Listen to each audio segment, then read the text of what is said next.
chapter origin and evolution. In the chapter how to evolve the new organism from the pre-existing organisms. किंवा तुम्हाला यामध्ये थोडं introduction सांगतो जे तुम्हाला स्टेट बोर्डला रिक्वायर्ड नाहीये पण थोडं इंट्रोडक्टरी पार्ट जर कळलं तर तुम्हाला हे इव्होल्यूशन टॉपिक कळणार. Okay means earth origin from the big bang. अर्थची जी ओरिजिन आहे किंवा जे प्लॅनेटचे ओरिजिन झाले ते बिग बँग मधून झालेले नियर अबाउट 4.6 बिलियन इयर अगो. ओके आणि अर्थची जी ओरिजिन आहे ती नियर अबाउट 4 बिलियन इयर अगो झालेली. पूर्ण प्लॅनेटची ओरिजिन झाले सन ओरिजिन झालाय हे जे प्लॅनेटरी सिस्टीम आहे ही जी गॅलेक्सी ओरिजिन झालेली ती 4.6 बिलियन इयर अगो झालेली आणि earth originate from the sun about 4 billion year ago. And life originates from the earth near about 3 billion year ago. 3 billion year ago earth वर life's origin झाली. Means how the existing organism evolved from the pre-existing organism. म्हणजे आता existing असलेला organism pre-existing organism पासून कसा evolve झाला आणि तो प्री-एक्झिस्टिंग ऑर्गॅनिझम कसा फॉर्म झाला ते स्टडी करायचं आहे आपल्याला. पण तो जो स्टडी आहे तो तुम्हाला स्टेट बोर्डच्या सिलेबस मधून आता रिड्यूस केलेला आहे. तो तुम्हाला स्टेट बोर्डच्या सिलेबस मध्ये आहे organic evolution. Evolution there are the different type of evolution. Chemical evolution आहे, ऑर्गॅनिक इव्होल्यूशन आहे. केमिकल मध्ये काय चेंजेस झाला आणि न्यू ऑर्गॅनिझम कसे फॉर्म झाले आणि न्यू ऑर्गॅनिझम फॉर्म झाल्यानंतर त्या ऑर्गॅनिझम मध्ये इव्होल्यूशन कुठे झालं तर त्याला ऑर्गॅनिक इव्होल्यूशन म्हणतात.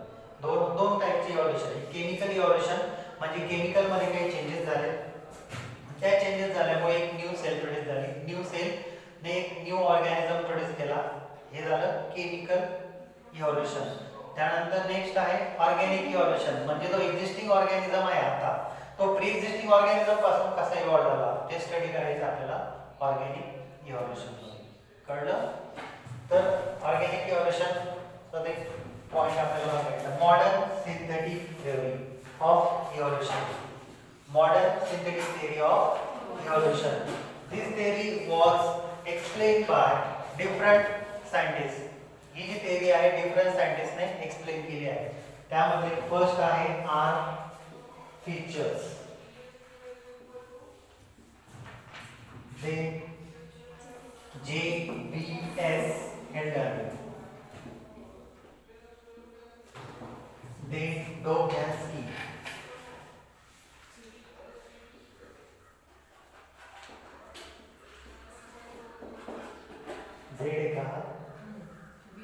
Dobzhansky. त्यानंतर आहे ऑक्सले. ओके त्यानंतर आहे फिशर्स. त्यानंतर ओके इतके सायंटिस्ट लक्षात ठेवा Fisher's, JBS Hagen, Dobzhansky, Huxley and Fisher's. These are the different type of scientists involving the explanation of the modern synthetic theory for the chemical evolution. तर या theory मध्ये explain काय केलंय how to evolve the new organisms. New organism कसा evolve झाला pre existing organism साठी. त्यासाठी आपल्याला काही जेनेटिक टर्म्स बघायचे. ते जेनेटिक टर्म्स म्हणजे first one is gene pool. लक्षात ठेवा मॉडर्न सिंथेटिक थिअरी म्हणजे काय. ही थिअरी युनिव्हर्सली ऍक्सेप्टेड थिअरी आहे फॉर द इव्होल्यूशन. इव्होल्यूशनची युनिव्हर्सली ऍक्सेप्टेड थिअरी आहे आणि या थिअरी मध्ये आहे काही जेनेटिक टर्म्स ज्या रिस्पॉन्सिबल आहे ही थिअरी अंडरस्टँड करण्यासाठी. म्हणजे पुढे ते आपल्याला थिअरी स्टडी करायची काही फॅक्टर स्टडी करायचे. ते फॅक्टर स्टडी करण्याआधी आपल्याला त्यासाठी काही इम्पॉर्टंट टर्म्स जे आहेत त्या स्टडी करायच्या. The first one is the gene pool. So what is gene pool. The total number of gene in a population. Total number of gene in a population एका particular टाइपचं population आहे. Suppose ह्यूमनचं population या ह्यूमनच्या population मध्ये character express करण्यासाठी total number of jeans किती असतील which is called as gene pool. Understand what is the meaning of the gene pool. समजलं का. म्हणजे आपल्या बॉडी मध्ये टोटल नंबर ऑफ जीन्स किती आहे लास्ट लेक्चरला सांगितलंय मी 30,000 जीन्स आहे. ओके अदर ऑर्गॅनिझम्स घेतला आपण कुठलाही काऊ, गोट, शीप, रॅट, बॅट कुठलाही घेतला तर त्यात टोटल नंबर ऑफ जीन जितकी असतील त्या पर्टिक्युलर टाइपच्या पॉप्युलेशन मध्ये. पॉप्युलेशन माहित असणं गरजेचं आहे. Population means what is of individual belonging same species. Group of इंडिव्हिज्युअलचा ग्रुप आहे आणि तो बिलॉंग करतो सेम स्पेसिस मध्ये. आता इथं कोणाचं पॉप्युलेशन दिसतंय? ह्यूमनचं पॉप्युलेशन आहे.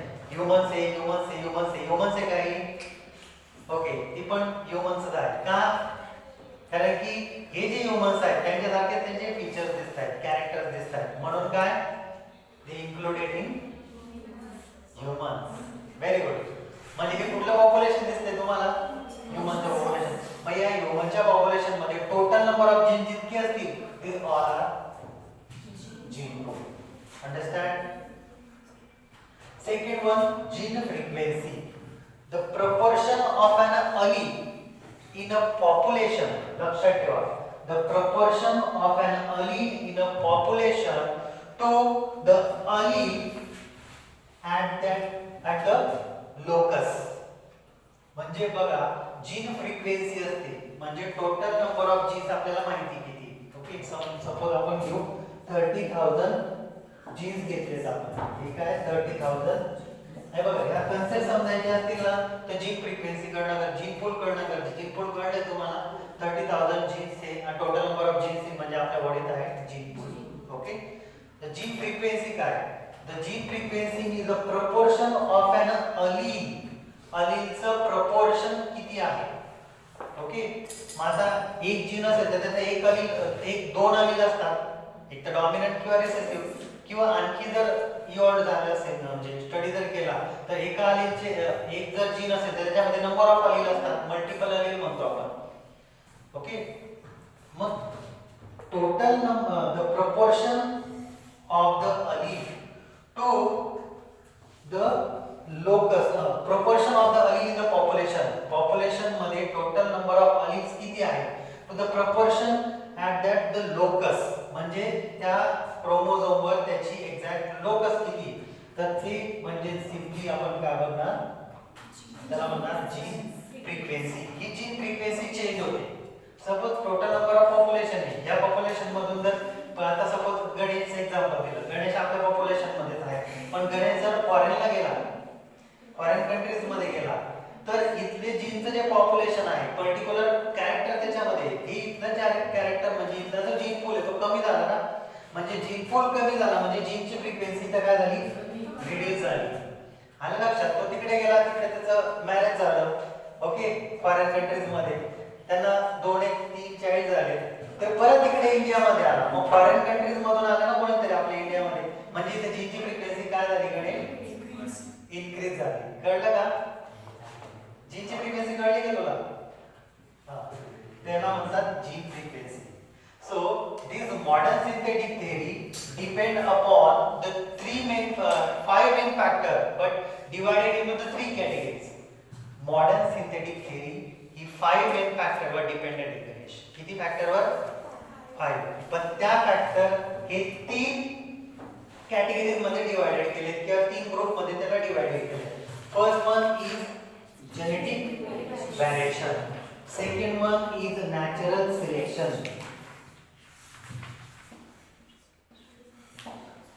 and the third one is very good isolation. खूप हुशार झाले.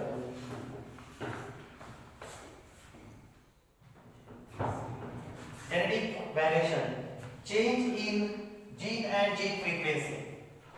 Change in gene and gene frequency called as genetic variation. Genes मध्ये चेंज झाला किंवा जीन फ्रिक्वेन्सी मध्ये चेंज झाला, जीन्स मध्ये चेंज झाला किंवा जीनच्या फ्रिक्वेन्सी मध्ये जर चेंज झाला तर त्याला काय म्हणायचं, genetic variation. Generation to generation होत आहे. आलं लक्षात? मग आता सपोज गणेश जर इथं आहे आणि तो जर फॉरेनला गेला, एक्झाम्पल देतोय, समजून घेणं गरजेचं आहे. कोणाचं एक्झाम्पल देऊ मग? गणेशच. ओके, तर गणेश इथून फॉरेनला गेला म्हणजे इथली जी जीनची फ्रिक्वेन्सी ती काय झाली, कमी झाली. म्हणजे काय क्रिएट झालं, जेनेटिक व्हेरिएशन. बरोबर? तो तिकडे गेला तर तिकडे जेनेटिक व्हेरिएशन जे असतं, जीनची फ्रिक्वेन्सी काय झाली, तिकडे इनक्रीज झाली. म्हणजे तिकडे काय झालं, गणेश गेल्यामुळे जेनेटिक व्हेरिएशन क्रिएट झालं. कळलं? अंडरस्टँड दिस?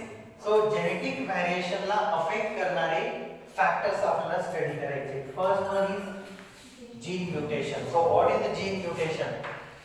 जनरली माहिती तुम्हाला, gene mutation is the sudden change in heritable characters in the population. Population मध्ये जर अचानक जर चेंज झाला हेरिडेबल कॅरेक्टर्स मध्ये, तर त्याला आपण काय म्हणतो? Gene mutation. If the single gene change जर झाला असेल तर त्याला म्हणणार पॉइंट म्युटेशन. सिंगल जीन मध्ये जर जीनची सिक्वेन्स जर चेंज झाली, आपण स्टडी केले ना, कुठल्याचे स्टडी केले आपण? Sickle cell anaemia. आठवतंय? सिकल सेल ॲनिमिया मध्ये आपण स्टडी केलंय, फक्त एक सिक्वेन्स चेंज झाली होती, तर कुठला डिसीज होतो? Sickle cell anaemia. Gene mutation, point mutation म्हणतो. आणि दुसरं म्युटेशन कुठलं असतं? Frameshift mutation. कुठलं म्युटेशन असतं? Frameshift mutation. So mutation is also responsible for genetic variation. जे जेनेटिक व्हॅरिएशन, जे म्युटेशन कंटिन्युअस असणार, क्रोमोझोम मध्ये चेंज होत असणार, तर त्यामुळे काय होतं? जीन म्युटेशन होतं. जीन म्युटेशन झालं म्हणजे जेनेटिक व्हॅरिएशन क्रिएट होतं. कळलं का? सपोज आपल्या पॉप्युलेशन मध्ये मयूर आहे, ओके, मयूरला 5 फिंगर्स आहेत, पण त्याचे जे चाइल्ड होती 5 ते 6 चाइल्ड, तर त्याच्यामध्ये जर काय होईल? एक एक्स्ट्रा जर थंब आला, पॉलिडिप्टिक कंडिशन आली, म्हणजे काय झालं? मयूर म्युटेशन झालं. मूर्ख ते सांगतो ना, काय झालं? म्युटेशन झालं. म्हणजे काय झालं? त्या पूर्ण पॉप्युलेशन, त्याच्या फॅमिलीचं ठीक आहे, म्युटेशन झालंय. पूर्ण पॉप्युलेशन मध्ये काय झालंय? जेनेटिक व्हॅरिएशन झालंय. कळलं? पुढे genetic recombination. So what is genetic recombination? Change in the genetical segment during crossing over. Crossing over ज्यावेळेस होतात, the two non sister chromatid of the homologous chromosome. You know homologous chromosome? The chromosome which are structurally, morphologically, genetically identical, त्यांना आपण homologous chromosome म्हणतो. Homologous chromosome मध्ये काय होतं? Crossing over जर झालं तर जेनेटिक सेगमेंट काय होतात? एक्सचेंज होत असतात. आणि जेनेटिक सेगमेंट जर एक्सचेंज झाले तर काय कॉज होत असतं? Genetic recombination. हे कधी होतं? During meiosis. आणि मियोसिस कुठे फॉर्म होतं? During gamete formation. You know reproductive cell, this is the reproductive cell undergo meiosis to produce how many daughter cells? 4 daughter cells. मग ज्यावेळेस मियोसिस होतं त्याच वेळेस कुठल्या स्टेजेस होतात? प्रोपेज फर्स्ट. प्रोपेज फर्स्ट मध्ये लेप्टोटीन, झायगोटीन, पॅचिटिन, डिप्लोटीन, डायगॅनेसिस. तर पॅचिटिन स्टेज मध्ये काय होत असतं? क्रॉसिंग ओव्हर होतं. क्रॉसिंग ओव्हर म्हणजे आधी सिनॅप्सिस होणार, झायगोटीन मध्ये सिनॅप्सिस होतं, पॅचिटिन मध्ये क्रॉसिंग ओव्हर होणार. हे झालं gene mutation, sorry genetic recombination. कळलं? Then the next one is the gene flow. Gene flow. आता gene flow म्हणजे काय? The transfer of the genes from group of population into the another group of population. Simple. Gene flow म्हणजे काय? एक particular टाइपचं population मध्ये particular टाइपचे jeans आहेत, तर त्यांचं जर ट्रान्सफर झाले ते दुसरीकडे, तर त्याला काय म्हणणार? Gene flow. जीन फ्लोचे एक मेन रिझन असतं, त्यामध्ये 2 कॅटेगरीज आपल्याला बघायच्या. This one is migration.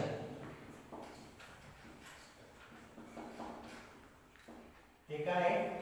Migration. आता मायग्रेशन म्हणजे जीन फ्लो, जीन पूल कळलंय, total number of gene. Gene frequency कधी बदलणार? ज्यावेळेस जीन फ्लो होतील, ट्रान्सफर होतील एका प्लेस वरून दुसऱ्या प्लेस मध्ये. म्हणजे एका टाइपच्या पॉप्युलेशन मधून त्याच टाइपचं पॉप्युलेशन आहे पण ते दुसऱ्या जागेवर आहे. कळलं? मग जीन फ्लो मध्ये काय? जीन फ्लो कशावर डिपेंड असतं? मायग्रेशन.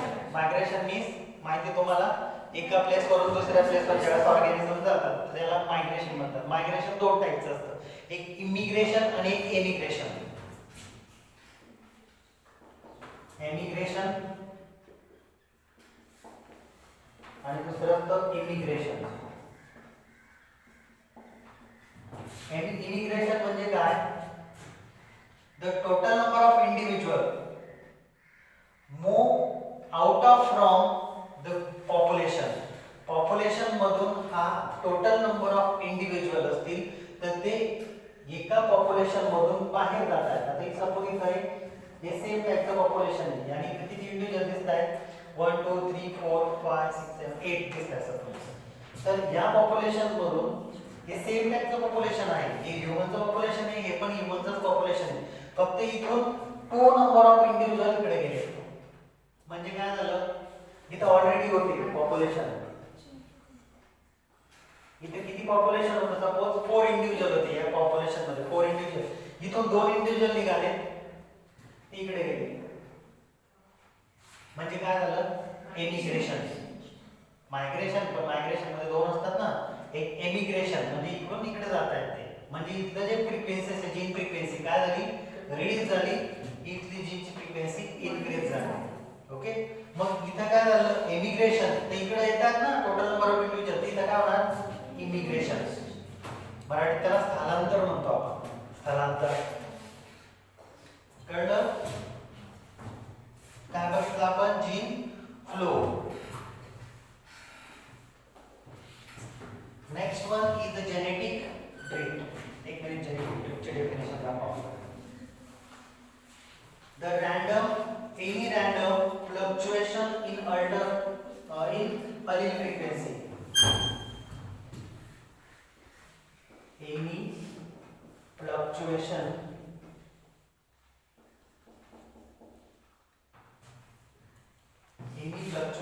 पुढे काय आहे, in allele frequency. याला काय म्हणणार सांगितले आपण, जेनेटिक ड्रिफ्ट. जेनेटिक ड्रिफ्ट मध्ये काय, फ्लक्च्युएशन म्हणजे काय, चेंज होतं. फ्लक्च्युएशन म्हणजे काय, चेंजेस. मग अलीच्या फ्रिक्वेन्सी मध्ये कधी चेंज होणार, जर after if gene flow is occur. म्हणजे इकडून जर टोटल नंबर ऑफ इंडिव्हिज्युअल गेले पॉप्युलेशन मधून, तर इथली पॉप्युलेशनची जी फ्रिक्वेन्सी ती कमी झाली ना. म्हणजेच काय झालं, फ्लक्च्युएशन झालं. कशात, अलील फ्रिक्वेन्सी मध्ये. अलील फ्रिक्वेन्सी आता सिंपल आहे. तुम्हाला पॉलिजेनिक इनहेरिटन्सचा एक्झाम्पल देतो. जेनेटिक बेसिस ऑफ इनहेरिटन्स मध्ये पॉलिजेनिक इनहेरिटन्स आहे. त्यामध्ये स्किन कलर आपण घेतो. स्किन कलर 7 टाइपचे स्किन कलर आहेत. पहिला आहे निग्रो, त्यानंतर आहे ब्राऊन, त्यानंतर लाईट ब्लॅक किंवा लाईट ब्राऊन पण म्हणतो आपण त्याला, त्यानंतर मुलॅटोज, त्यानंतर फेअर, त्यानंतर व्हेरी फेअर आणि त्यानंतर अल्बिनोज. किती झाले, 1 2 3 4 5 6 7. 7 काय झाले, अलील्स झाले. हे 7 अलील आहे. ट्रेट कुठलं आहे, स्किन कलर आहे. बरोबर. किती वेळ झाला, 18 मिनिट.